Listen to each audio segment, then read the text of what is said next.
Ang susunod na programa ay rated PG. Ito ay nangangailangan ng patnubay at gabay ng magulang para sa mga batang manunood. Kararating lang ni Giselle sa Pilipinas nang hindi niya inaasahan na makikita ang mag-inang Moira at Zoe sa hotel na tinutuluyan rin niya, kaya takang-taka siya.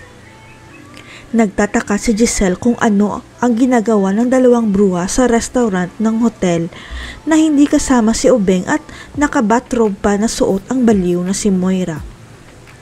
Kaya naghinala si Giselle na may nangyari habang wala siya sa Pilipinas, kaya tatawagan niya sana si Ubeng sa phone niya, kaya lang pinigilan siya ni Zoe na huwag istorbohin ang dad niya.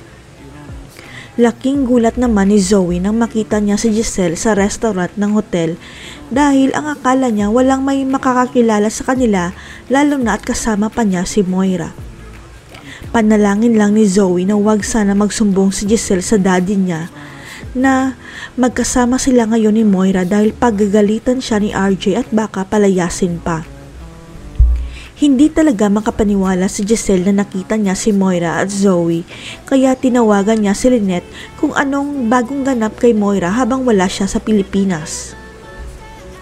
Biglang tumigil ang mundo ni Giselle nang marinig niya ang sinabi ni Lynette na si Moira ang totoong tumulak sa kapatid niya, kaya nasira ang pamilya niya dahil kay Moira.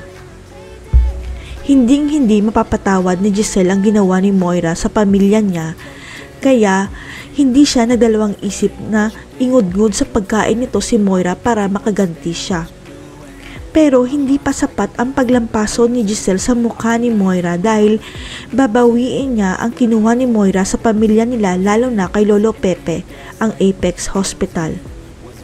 Si Lolo Pepe naman talaga ang totoong may-ari ng Apex dahil binili na niya ito kay Ubeng noong panahon na nalulugi na ang ospital, kaya lang hindi na transfer sa pangalan niya.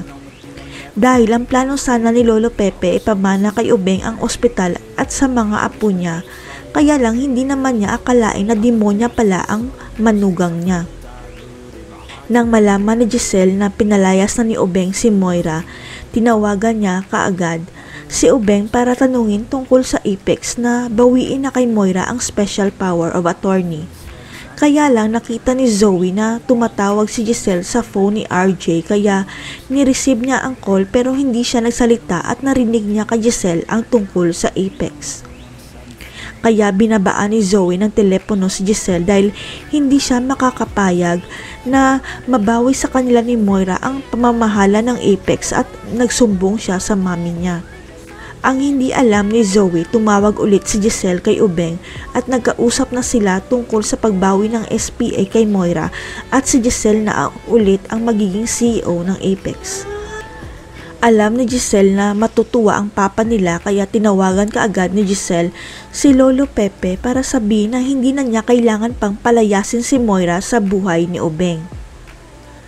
Kaya kakausapin na ni Lolo Pepe si Ubeng dahil wala na pala sa buhay nito si Moira at mababawi na rin niya ang Apex at maipamana sa totoong apo niya, si Annalyn.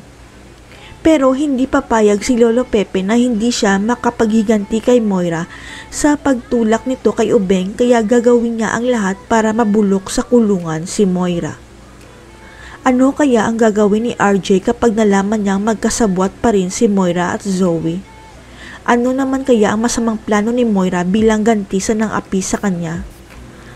Abangan.